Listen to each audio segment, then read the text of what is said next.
এটা রেডম্যানের কালার ভাইয়া, 100% food grade colour. 1 বছরের যে বাচ্চাটা, 1 বছরের যে বাচ্চা, ওই বাচ্চাও এই কালার খেলে কিচ্ছু হবে না আলহামদুলিল্লাহ ভাইয়া।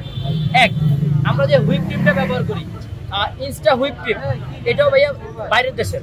আমি যে চকলেটগুলো ব্যবহার করি, আমি যে ইমেনশনগুলো ব্যবহার করি, আমি অন্যান্য যে ম্যাটেরিয়ালসগুলো ব্যবহার করি, এগুলো ব্যাকেলসের প্রোডাক্ট। ব্যাকেলস এটা থাইল্যান্ডের একটা ব্র্যান্ড, ওয়ার্ল্ড ওয়াইড বিখ্যাত ভাইয়া। আমেরিকার মতো দেশেও ওনাদের প্রোডাক্টগুলো যায়, অস্ট্রেলিয়ার মতো দেশেও ওনাদের প্রোডাক্টগুলো যায়, আরব আমিরাতের মতো দেশেও ওনাদের প্রোডাক্টগুলো ব্যবহার করতেছে মানুষ, সবাই খাচ্ছে। সো এইগুলা সারা ওয়ার্ল্ড ওয়াইড বিখ্যাত। আমি জাকির ভাই চেষ্টা করি, আমার নিজের একটা 4 বছরের বাচ্চা আছে, ছেলে বাবু, আর একটা তো মাত্র হয়েছে। তো 4 বছরের যে বাচ্চাটা আছে, আমি চেষ্টা করি যে আরো যে 1 বছরের মা তার মুখে কিন্তু এই কেকটা দিচ্ছে, আমাকে বিশ্বাস করে আমি তাদের বিশ্বাসের জায়গাটা ধরে রাখার চেষ্টা করি। আমি নিজে বাজার করি ভাইয়া, কাউকে দিয়ে বাজার করাই না, এই কাজটা আমি নিজে করি। বাজার থেকে 10 টাকা বেশি দিয়ে হলেও আমি ভালো জিনিস কিনে আলহামদুলিল্লাহ আপনাদের বাচ্চাদেরকে বুঝাই দিচ্ছি ইনশাআল্লাহ। এই জিনিসটা আমি বুকে হাত দিয়ে বলতে পারতেছি, কারণ আমি যদি আপনাকে ঠকাই, আল্লাহ আমাকে ঠকাবে।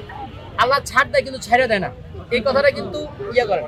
আর আমি সব সময় চেষ্টা করি ভালো জিনিসটা, দেখেন এখন ভাইরাল হয়েছি, এখন আমি যা দিব কাস্টমার তাই খাবে, এই কথা যদি আমি চিন্তা করি, তাহলে এই আগামী শুধুমাত্র 2 মাস ব্যবসা করতে পারবো। এখানে একজন আসবে, খাবে, ভালো লাগছে না ভাই, আর আসবে না। কিন্তু আমি যদি চিন্তা করি আগামী 10 বছরের কথা চিন্তা করি, যে না আমি যদি এখন 64 জেলা থেকে মানুষ আসতেছে, ওনাদের মুখে যদি আমি টেস্টটা মানে একবার লাগাইতে পারি, আলহামদুলিল্লাহ যখন আমি একটা আউটলেট দিব, পুরো আমার ওই আউটলেটটা ব্র্যান্ড হতে কিন্তু সময় লাগবে না ভাইয়া, খুব দ্রুত। কারণ সবাই জানবে যে জাকির ভাইয়ের কেকটা টেস্ট করছিলাম, কেকটা খুব ভালো ছিল, এটাই নিব।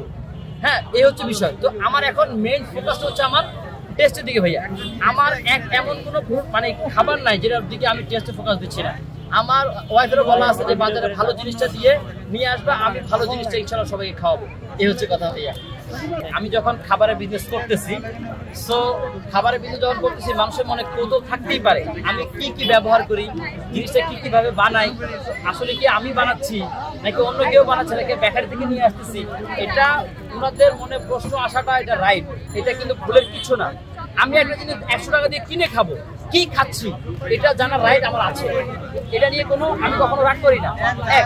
দ্বিতীয়ত কথা হচ্ছে গিয়ে বাংলাদেশ চিকিৎসা এখন অনেক উন্নত, আর আমার বাবু হয়েছে প্রায় অলমোস্ট 17-18 দিন হয়ে গেছে, একটা সুস্থ স্বাভাবিক মানুষের মতো হয়ে গেছে আলহামদুলিল্লাহ। আমাদের কেকের কাজগুলো খুব একটা কিন্তু ভারী কাজ না, যে অনেক ভারী জিনিস ইয়ে করতে হবে এরকম কিছু না, একদম সিম্পল জিনিস, এক জায়গায় বসে বসে কাজ করতে পারে। ওনার যখন হেল্পিং হ্যান্ড আছে, হেল্পিং হ্যান্ডরা সব কিছু যখন চারপাশে কিন্তু এনে দিচ্ছে, উনি জাস্ট বসে বসে কেকগুলো বানাচ্ছে ভাইয়া। আর কোন জায়গায় কতটুকু পরিমাণ লাগবে, কারণ হেড শেফ হিসেবে যখন কাজ করতেছে, কোন জায়গায় কি পরিমাণ দিলে সুবিধা হবে না হবে, এগুলো সবসময় উনি নিজেই হচ্ছে গিয়ে এগুলো ইনস্ট্রাকশন দিয়ে আসতেছে।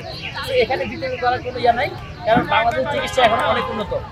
আর বেকারি থেকে যে লোক নিয়ে আসার বিষয়টা, আসলে আমি এখানে প্রায় আজকে 1.5 থেকে 2 বছর, অলমোস্ট 2 বছরের কাছাকাছি হচ্ছে আমি এখানে চলে আসছি, এখানে বিজনেস করতেছি।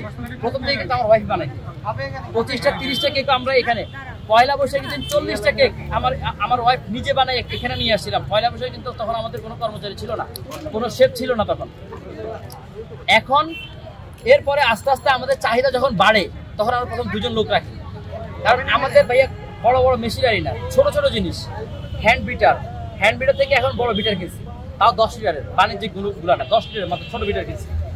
আমাদের যা হয় সব হোমমেড স্টাইলে একদম খুব সুন্দর করে, আমি আমার কিছু ভিডিওতে আমার পেজেও আছে, এগুলো আমি এনশিওর করছি যে কিভাবে আমরা বানাই, কিভাবে কোন পরিবেশে বানাই, কেমনে বানাই, কোন কালারটা দিয়া